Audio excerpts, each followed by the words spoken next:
Muchas gracias a Rafael Simón Jiménez. A continuación, las palabras de cierre del doctor Eduardo Fernández Jiménez.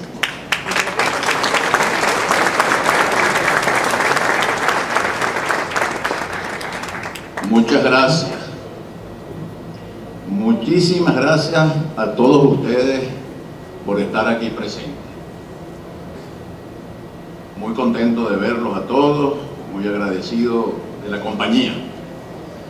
Por supuesto, tengo que comenzar estas palabras diciéndoles que me han hecho el comentario de que lo mejor que puede tener este libro es la circunstancia de que haya sido presentado por una figura intelectual tan importante en la Venezuela contemporánea como Rafael Arraiz Lucas. De modo que yo quiero darle las gracias a Rafael por haber presentado el libro. Me dicen también que hay gente que está comprando el libro no tanto para leer el texto, sino para leer el prólogo. Y creo que hay que hacerle un reconocimiento a Rafael Simón Jiménez porque también el prólogo es estupendo.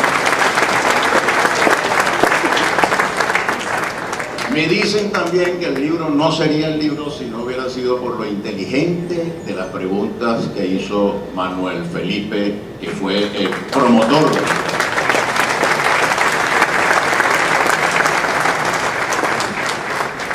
Y yo tengo también que agregar una cuarta referencia que no está aquí presente con nosotros hoy porque no pudo estar, pero a quien también le tengo un agradecimiento muy especial, que fue el editor del libro. Muchos de ustedes lo conocerán seguramente, Federico Prieto, pero es que Federico además no solamente fue editor, sino que fue el fotógrafo. Y creo que esta fotografía te la tengo que agradecer mucho porque me ha mejorado notablemente.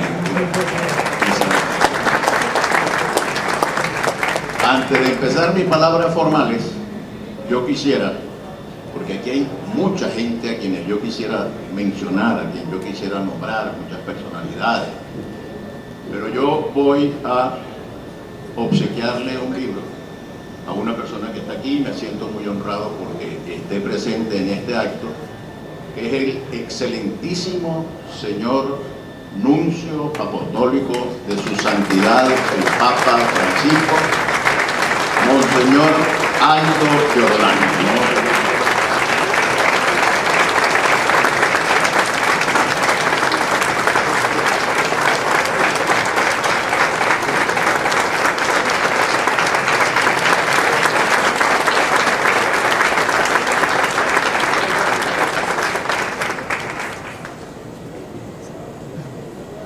Y un par de menciones más.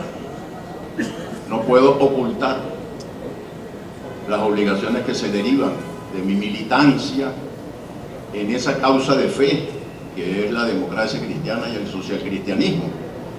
Y aquí está uno de los promotores más importantes del socialcristianismo en Venezuela, el arzobispo, obispo emérito de Los Teques, Ovidio Pérez Morales.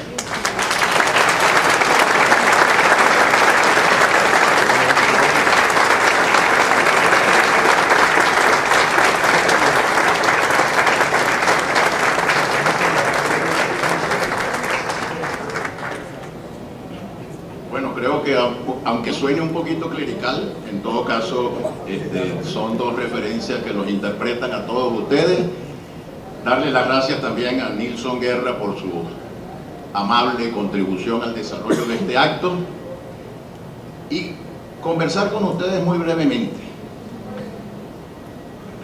Rafael Arraiz de alguna manera hizo un elegantísimo y cordial reclamo de que el libro ha podido ser un poquito más largo. En efecto, era más largo. Lo redujimos lo más que pudimos porque en esta era del Twitter la gente no se pone a leer textos demasiado extensos. Entonces hicimos un esfuerzo porque el trabajo fuera lo más sintético posible. ¿De dónde viene el libro? Un día estaba yo plácidamente sentado en mi oficina allá en Boleíta Norte disfrutando del paisaje del Ávila y del clima ese tan maravilloso que nos da esa cordillera, y se apareció Manuel Felipe a decirme, a invitarme a que hiciéramos una conversación sobre lo que había sido mi experiencia breve, pero muy intensa en la lucha política. No sé cómo les pareció la frase, breve, pero muy intensa en la lucha política. Y empezamos a conversar. Y así fue naciendo el libro. ¿Y de dónde sale el título? Una de las preguntas que me hizo Manuel Felipe es ¿qué autores habían influido en mi formación y en el desarrollo de mi vocación política? Y yo le mencioné 3 autores. Hay muchos compañeros míos de mi generación que habían leído a Carlos Marx y a Vladimir Ilich Ulyanov, Lenin, y habían leído todas esas cosas. Yo le dije, mira, a mí los autores que más me impactaron, que más me influyeron fueron Augusto Mijares, y les recomiendo a las nuevas generaciones de venezolanos que se lean lo afirmativo venezolano. En esta época de tanto escepticismo, de tanto pesimismo, de tanto desaliento, qué importante es leer a Augusto Mijares. En el libro refiero una anécdota muy interesante que tengo yo nada menos y nada más que con Rómulo Betancourt, que en alguna oportunidad me dijo que para tener éxito en política había que leerse los 14 tomos de la historia de Venezuela de González Ginán. Miren que yo he tratado, pero tengo la sospecha de que ni siquiera el presidente Betancourt se leyó eso tan largo. Y con todo respeto por González Ginán, un poco anecdótico y un poco, por qué no decirlo, un poco fastidioso. A mí me influyó mucho Augusto Mijares y se lo recomiendo a los jóvenes venezolanos.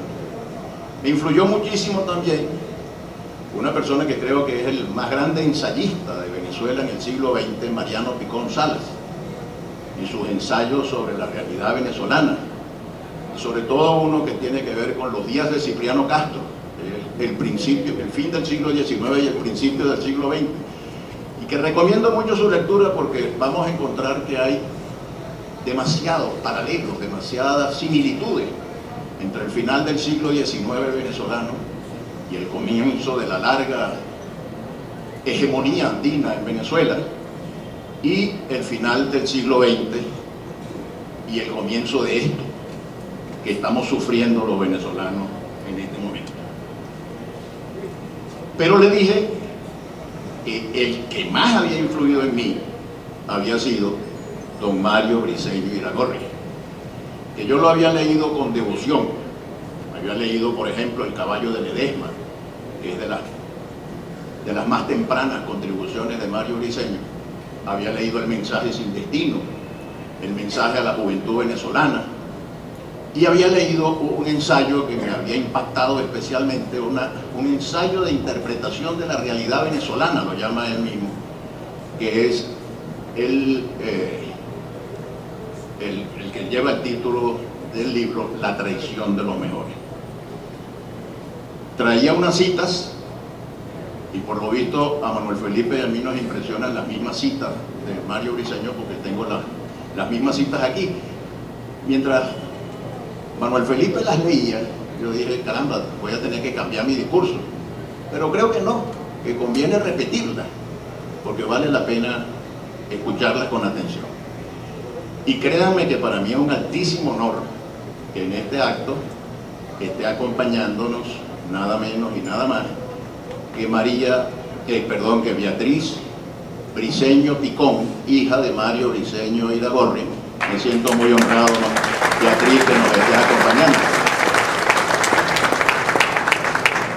Hablé con María también por teléfono, tuvimos un cordial intercambio de opiniones y de puntos de vista, no siempre coincidentes, más bien discrepantes, pero se excusó, me dijo que no iba a poder estar con nosotros, pero en todo caso son las 2 hijas. Mario tuvo además 5 hijos varones que ya están con él allá arriba, y están sus 2 hijas aquí, una de las cuales está con nosotros. Pero fíjense, La traición de los mejores. Me preocupó el título porque dije, mucha gente lo va a comprar para tratar de ver la lista de los traidores. y para ver si el nombre de él o de ella aparece en la lista o no. Y a lo mejor se van a sentir defraudados porque nos influyó mucho este pensamiento de don Mario. Estas páginas no constituyen acusación directa contra persona alguna, sino un examen fervoroso de nuestra conciencia nacional. Venezuela, oigan esto, ¿qué actualidad tiene esto? Más que de acusaciones personales. Por supuesto, don Mario no conocía el Twitter, no lo conoció. Si se metiera en el Twitter, ahí está la superabundancia de acusaciones personales. Más que de acusaciones personales, está urgida de un mea culpa colectivo. Hasta tanto no adoptemos una actitud humilde y serena frente a los problemas de la nación, no alcanzaremos la claridad requerida para entender nuestra propia realidad. Se necesita abrir un proceso de sinceridad y de austeridad capaz de llevarnos a la salvación de nuestro destino histórico. Eso lo dijo en 1953 en la tradición de los mejores. Pero fíjense este par de frases adicionales que voy a leer. Creo que estas no las leyó Manuel Felipe. ¿Acaso hoy nadie niega en Venezuela, ni fuera de Venezuela, que existe una delicada situación en todos los estratos sociales, agravada por innumerables circunstancias que han degenerado en la mayor de las crisis por la que pudiera verse afectada nación alguna, la crisis humanitaria? No sé si le suena. Así las cosas, hay quienes dicen, y no les faltan razones para aseverarlo, que la crisis actual es la peor época en la historia de nuestro país. Pues sin estar en guerra, nos encontramos incluso peor que si estuviéramos en una guerra. Y esto lo escribió don Mario en el mensaje Sin Destino en 1950-51. ¿Qué actualidad y qué vigencia tiene esa frase en este momento? Si don Mario viviera hoy, la providencia divina fue muy bondadosa con don Mario y se lo llevó para que no viera esto que estamos viendo nosotros, esta tragedia que estamos viendo los venezolanos y que estamos sufriendo los venezolanos, que es como que si estuviéramos en una guerra, o peor que si estuviéramos en una guerra. Y de esto podemos salir, y de esto debemos salir, y de esto vamos a salir, y vamos a salir.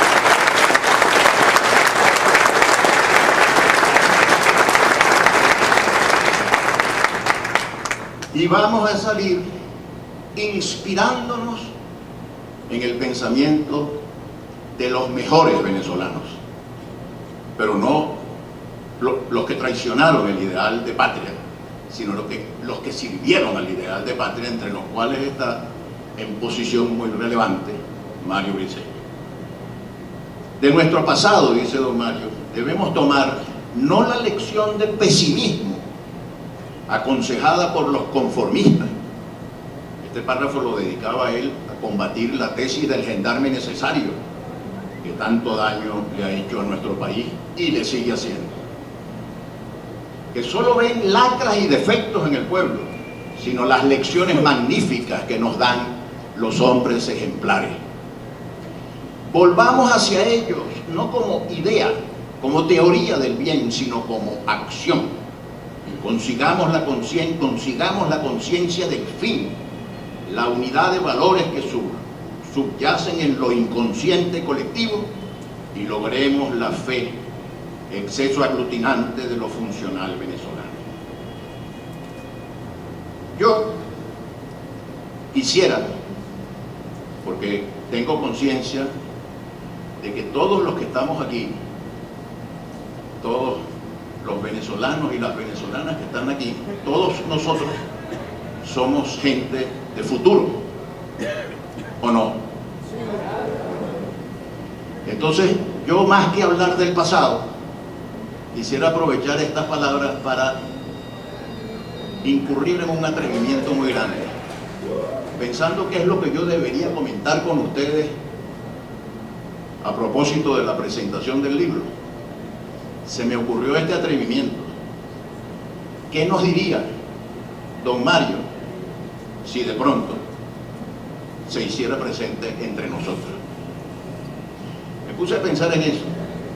Por supuesto, lo que voy a decir es responsabilidad mía, pero en todo caso quiero que sepan que lo hice pensando en lo que don Mario le dijo a aquel muchacho de 18 años que estaba iniciándome en la política en noviembre de 1957 en la huelga universitaria contra la dictadura de Marcos Pérez Jiménez, que por cierto habían asesinado a Leonardo Ruiz Pineda, secretario general de Acción Democrática, y a no sé cuántos líderes más, sobre todo de Acción Democrática y del Partido Comunista de Venezuela, pero que habían encarcelado y perseguido a venezolanos de la más variada ubicación ideológica y política.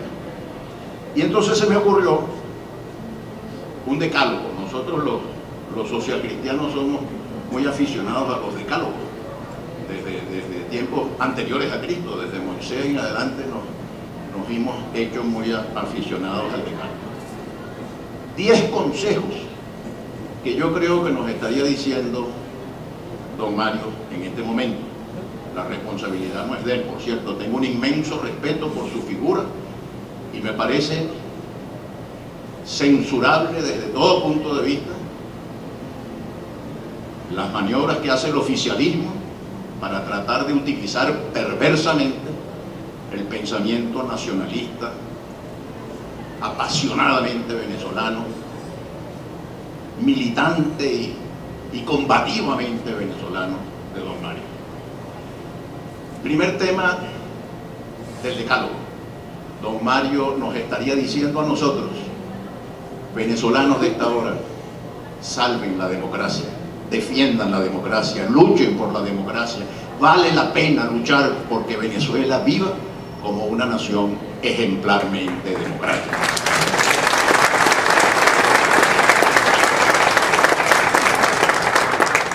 Y junto con la democracia, que supone Estado de Derecho, que supone respeto a los derechos humanos, que supone respeto a la autonomía y a la independencia de las ramas del poder público, que supone respeto a la Constitución y subordinación a la Constitución y a las leyes, don Mario nos estaría hablando del valor del civilismo. Qué importante que nosotros rescatemos en esta hora patética, dramática de Venezuela, el valor del civilismo. La primera vez que hubo elecciones en Venezuela, en 1830, habíamos empezado a existir bajo la autoridad, por llamarla de alguna manera, del general José Antonio Páez. A los 4 años hubo elecciones. Hubo 4 candidatos principales. Uno era un militar militarista, Santiago Mariño, que reivindicaba que si los militares habían hecho la independencia, eran ellos los que tenían que gobernar al país. Había también un militar civilista, que afortunadamente los hemos tenido a lo largo de nuestra historia y muy distinguidos. Aquí en este acto hay un militar civilista que es el general Herrera Betancur, a quien quiero saludar con especial afecto.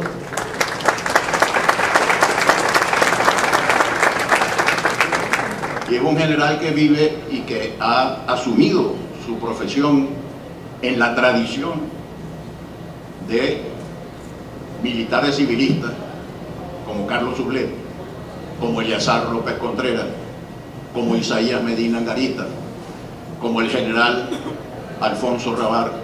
Hemos tenido afortunadamente militares civilistas que son motivo de orgullo para nuestra institución armada. Yo me precio, y eso lo digo en el libro, de que soy uno de los pocos dirigentes políticos venezolanos que prestó servicio militar obligatorio. Me mandaron para el cuartel, pero no para el cuartel, me mandaron para la escuela militar. Y el que me recibió en la escuela militar, que fue el primero que me dio un grito diciéndome póngase firme, tal, no sé qué, fue el hoy general retirado Herrera Betancur, y hice mi servicio militar muy discreto. Pero desde entonces Tengo un gran respeto por la institución de la Fuerza Armada y me parece abominable el militarismo. Y quisiera que los problemas de Venezuela en lo futuro se resolvieran civilmente, democráticamente, inteligentemente, constructivamente, como corresponde a una nación civil. Don Mario nos estaría recomendando fortalecer la tradición civilista venezolana. El Estado de Derecho sería el segundo mandamiento, la defensa de un país y de un pueblo que vive dentro de las reglas del Estado de Derecho, respetando el Estado de Derecho y haciendo que desde el presidente de la República hasta el más modesto ciudadano estén amparados por las leyes y sometidos al imperio de la ley. El respeto a los derechos humanos. Mario Briceño fue un católico de muy sólida formación cristiana. Y Mario Briceño sostenía algo que a veces a los cristianos incluso nos da pena abordar este tema porque es que tiene una categoría muy grande.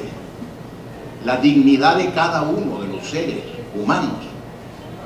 Por el concepto de la filiación divina, cada uno de nosotros somos hijos de Dios, hermanos en el género humano. Y cada uno de nosotros merece un respeto inmenso. Y cuando hay gente muriendo de hambre, y cuando hay gente que muere en los hospitales porque no se consiguen las medicinas indispensables, y cuando hay gente que muere por la falta de seguridad pública, eso es un irrespeto a la dignidad de la persona humana. Y Mario Briceño nos estaría llamando la atención para que cerráramos filas en la lucha por defender la dignidad de la persona humana, de cada una de las personas humanas y del conjunto de las personas humanas. El desarrollo económico. Los países progresan con desarrollo humano, como lo recordó Rafael Simón, el modelo de desarrollo basado en el humanismo cristiano, en los valores ecológicos, en el concepto del bien común. La justicia social. Y con algún material que me hizo llegar Beatriz Briceño Picón, que además de hija de Mario Briceño es presidente, entiendo, de la Fundación Mario Briceño Iragorri, me hizo llegar un material muy interesante. Y en ese material me encontré una carta que le escribe Mario Briceño a Rafael Caldera en 1936. Saqué la cuenta y dije, bueno, en 1936 Caldera tendría 20 años y ya se carteaba con don Mario Briceño. Y Mario Briceño le decía esta frase que, habiendo transcurrido el montón de años que han transcurrido, sigue teniendo mucha vigencia. Le decía a Caldera: el ideal del cristianismo nos compromete a colocarnos enérgicamente del lado del pueblo, acuerpándolo en su lucha por la libertad y por la justicia. Yo les digo a ustedes que las circunstancias venezolanas de hoy nos colocan en la obligación, como cristianos y como venezolanos, de ponernos al lado del pueblo que sufre y defender su derecho a una vida digna.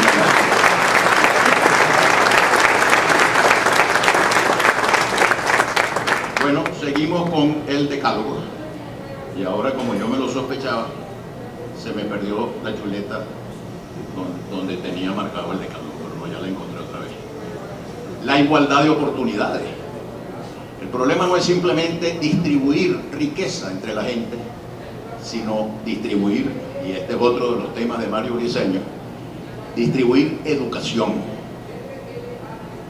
Un amigo entrañable mío, a quien todos los que están aquí seguramente conocieron, un gran venezolano llamado Luis Alberto Machado, decía: si llegara un gobierno y le quita a los ricos todo lo que tienen los ricos y se lo reparte a los pobres, al cabo de poco tiempo los pobres volverán a ser pobres y los ricos volverán a ser ricos, porque es un problema cultural, un problema de educación.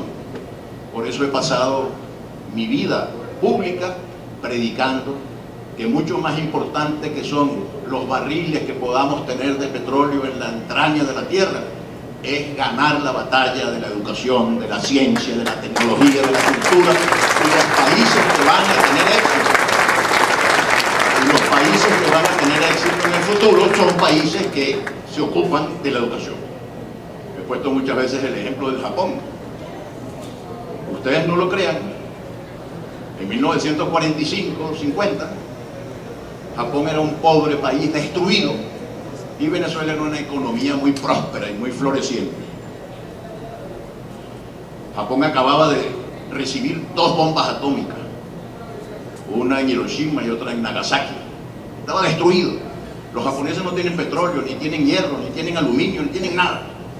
Y Japón es hoy día una de las potencias más importantes de la economía mundial. ¿Por qué? Porque se ocuparon de la educación.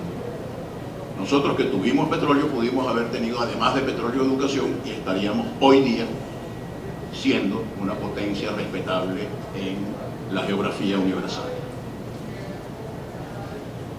Don Mario insistía mucho en el valor de los valores, de los principios, de las normas morales. La política no es una actividad al margen de la ética. La política es una actividad, como toda actividad humana, subordinada a los dictados y a los mandamientos éticos y morales. Uno no viene a la política para satisfacer vanidades personales. Tampoco la política es una actividad como para enriquecer a nadie. Hay otras vías para enriquecerse mucho más expeditas. La política es una vocación de servicio y tenemos el mandamiento cristiano del amor, que debe ser el que inspire el servicio a los demás, el servicio al bien común, el servicio a la gente. Los principios morales, la lucha contra la corrupción. Qué horror lo que estamos viviendo. Una de las razones que invocaron los golpistas del 4 de febrero de 1992 es que había mucha corrupción. Y evidentemente que aquello no era ni la sombra del escándalo de la corrupción que estamos viviendo en estos días. Y finalmente, don Mario nos estaría hablando del amor por Venezuela. Hay que amar a Venezuela. Venezuela es más importante que la carrera política de cualquier figura. Venezuela es más importante que los intereses de cualquier partido político. Venezuela es más importante que la banca o el comercio. Amor por Venezuela nos estaría predicando Mario Briceño. Y a propósito de este tema, encontré también en el material que me mandó Beatriz una carta de Mario Briceño a Luis Herrera Campins. Ustedes dirán, bueno, pero Mario Briceño debe haber escrito cartas a muchísima gente, y ¿por qué se antojó justamente de la carta de Caldera y de la carta de Luis Herrera? Bueno, especulen ustedes lo que ustedes quieran, pero en todo caso esta me gustó también. Y en esa carta le decía a Luis Herrera, lo trataba de mi joven amigo, el ideal del cristianismo nos compromete a colocarnos en... esta es la que ya leí. ¿Cree usted, le dice don Mario a Luis Herrera exilado en Europa, y don Mario también, creo que don Mario estaba en España y Luis Herrera estaba en Alemania? ¿Cree usted, mi querido Luis Herrera, que la Venezuela peregrina y perseguida garantiza para el día del retorno un país sin odios? Fíjense qué actualidad tiene esta pregunta.